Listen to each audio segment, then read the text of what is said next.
السلام عليكم. لا تنسوا الاعجاب بالفيديو والاشتراك في القناة تشجيعا لنا لنستمر بنشر المزيد إن شاء الله.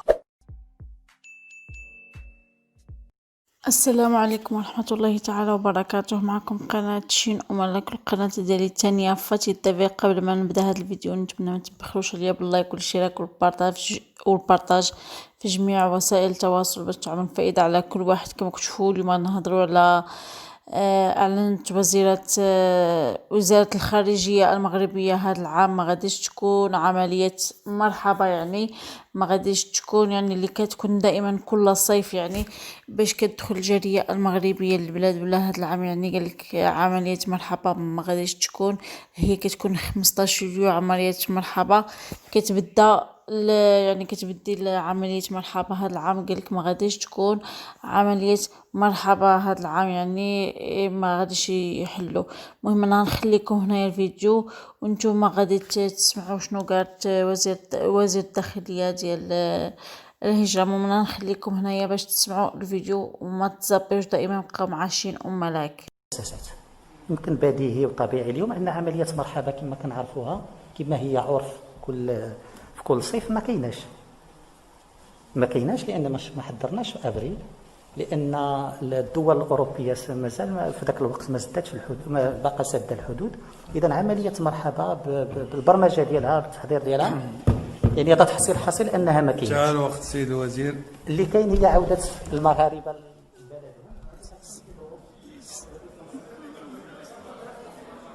نعم. لا يتفاهم ما عندناش مشكل، كاين ضوابط باش تحكم الجلسه. الى الوزير استثناء انا خلينا نخليه يكمل، حتى واحد اخر ما يقول لي عطيني انا الوقت زايد. متفقين؟ تفضل السيد الوزير. شكرا. اذا نميزوا ما بين مرحبا اللي هي واحد العمليه معروفه، واحد تقاليد عندها واحد التحضير ثقيل، يعني الا ما بديتيهاش في ابريل ما يمكنلكش تبدا في لو كان جوان. حنا فتنا هذه التحضيرات وبالتالي من البديهي ان مرحبا ما كايناش بالشكل ديالها. المغربي انه يعود الى المغرب خارج عمليه مرحبا هذه امر طبيعي مرتبط باربعه الامور. مرتبط اولا بفتح الحدود الدوليه للمغرب البريه والجويه. مرتبط ثانيا بان الدول المرور اللي غيكون فيها اللي هي ايطاليا اسبانيا وهذا بانها تاخذ تدابير واللي كتضمن هذا المرور. مرتبطه ثالثا بالوضعيه الوبائيه الدوليه، وشفنا اليوم لو ام اس ولات كتهضر على واحد العوده ديال الفيروس، والوطنيه كذلك. ومرتبطه اخيرا بالبروتوكول الصحي اللي غيدير المغرب لكل عائد الى المغرب. الا كان اليوم المغرب عنده بروتوكول واضح اللي كيجي كيخصو يدير حجر صحي 9 ايام على الاقل ويدير 2 تيست بي سي ار. الا كان هذا البروتوكول غادي يبقى فغيكون عنده تاثير على العوده. اذا العمليه كل هذه العوده غتكون مرتبطه بهذه الاربعه الاعتبارات وبالتطور ديال هذه الاعتبارات هذه. ما جاوبتش على واحد السؤال على شنو دارت الوزاره في هذه الفتره هذه. C'est que normalement ils sont tous remboursés s'ils sont effectués dans les conditions prévues par les autorités, mais certains ont déjà eu quelques surprises, parfois mauvaises. Explication, Sarah Hendricks.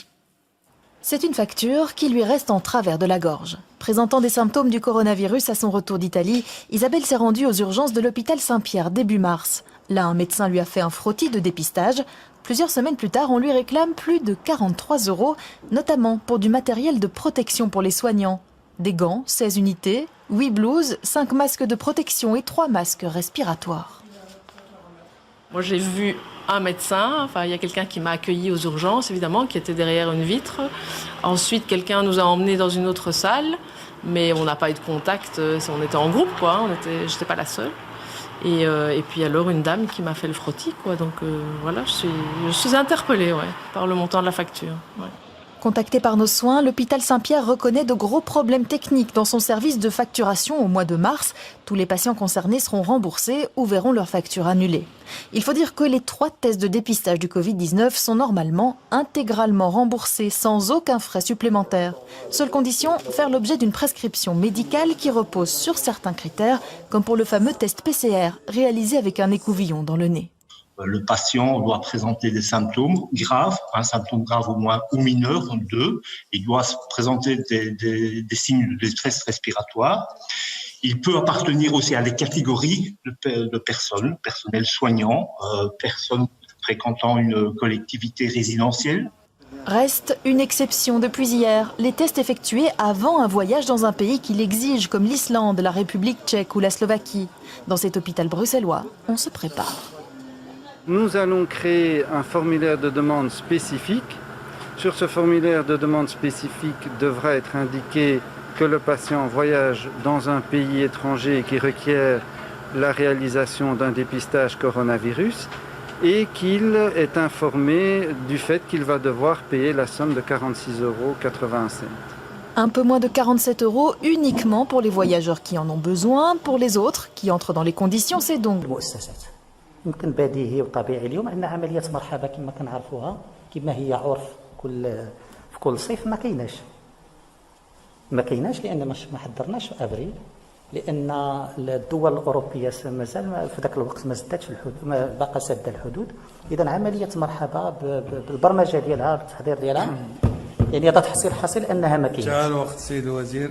اللي كاين هي عوده المغاربه.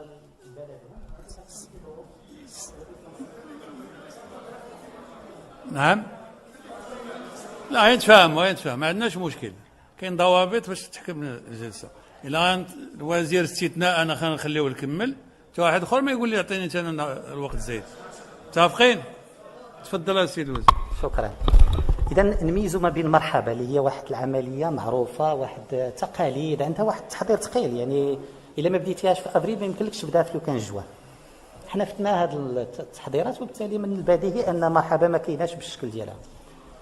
المغربي انه يعود الى المغرب خارج عمليه مرحبا هذه امر طبيعي مرتبط باربعه الامور. مرتبط اولا بفتح الحدود الدوليه للمغرب البريه والجويه. مرتبط ثانيا بان الدول المرور اللي غيكون فيها اللي هي ايطاليا اسبانيا وهذا بانها تاخذ تدابير واللي كتضمن هذا المرور. مرتبطه ثالثا بالوضعيه الوبائيه الدوليه وشفنا اليوم لو ام اس ولات كتهضر على واحد العوده ديال الفيروس والوطنيه كذلك. ومرتبطه اخيرا بالبروتوكول الصحي اللي غيدير المغرب لكل عائد الى المغرب. الا كان اليوم المغرب عنده بروتوكول واضح اللي كيجي كيخصو يدير حجر صحي 9 ايام على الاقل ويدير 2 تيست بي سي ار. الا كان هذا البروتوكول غادي يبقى فغيكون عنده تاثير على العوده. اذا العمليه كل هذه العوده غتكون مرتبطه بهذه الربعه الاعتبارات وبالتطور ديال هذه الاعتبارات هذه. ما جاوبتش على واحد السؤال على شنو دارت الوزارات هذه الفتره هذه. C'est que normalement ils sont tous remboursés s'ils sont effectués dans les conditions prévues par les autorités. Mais certains ont déjà eu quelques surprises, parfois mauvaises. Explication, Sarah Hendricks. C'est une facture qui lui reste en travers de la gorge. Présentant des symptômes du coronavirus à son retour d'Italie, Isabelle s'est rendue aux urgences de l'hôpital Saint-Pierre début mars. Là, un médecin lui a fait un frottis de dépistage. Plusieurs semaines plus tard, on lui réclame plus de 43 €, notamment pour du matériel de protection pour les soignants. Des gants, 16 unités, 8 blouses, 5 masques de protection et 3 masques respiratoires. Moi, j'ai vu un médecin, il y a quelqu'un qui m'a accueilli aux urgences, évidemment, qui était derrière une vitre. Ensuite, quelqu'un nous a emmenés dans une autre salle, mais on n'a pas eu de contact, on était en groupe, quoi, j'étais pas la seule. Et puis alors, une dame qui m'a fait le frottis, quoi, donc voilà, je suis interpellée, par le montant de la facture. Ouais. Contacté par nos soins, l'hôpital Saint-Pierre reconnaît de gros problèmes techniques dans son service de facturation au mois de mars. Tous les patients concernés seront remboursés ou verront leur facture annulée. Il faut dire que les 3 tests de dépistage du Covid-19 sont normalement intégralement remboursés sans aucun frais supplémentaire. Seule condition, faire l'objet d'une prescription médicale qui repose sur certains critères, comme pour le fameux test PCR réalisé avec un écouvillon dans le nez. Le patient doit présenter des symptômes graves, un symptôme grave au moins ou mineur, 2. Il doit présenter des signes de détresse respiratoire. Il peut appartenir aussi à des catégories de personnes, personnel soignant, personnes fréquentant une collectivité résidentielle. Reste une exception depuis hier, les tests effectués avant un voyage dans un pays qui l'exige, comme l'Islande, la République tchèque ou la Slovaquie. Dans cet hôpital bruxellois, on se prépare. Nous allons créer un formulaire de demande spécifique. Sur ce formulaire de demande spécifique devra être indiqué que le patient voyage dans un pays étranger qui requiert la réalisation d'un dépistage coronavirus et qu'il est informé du fait qu'il va devoir payer la somme de 46,85 €.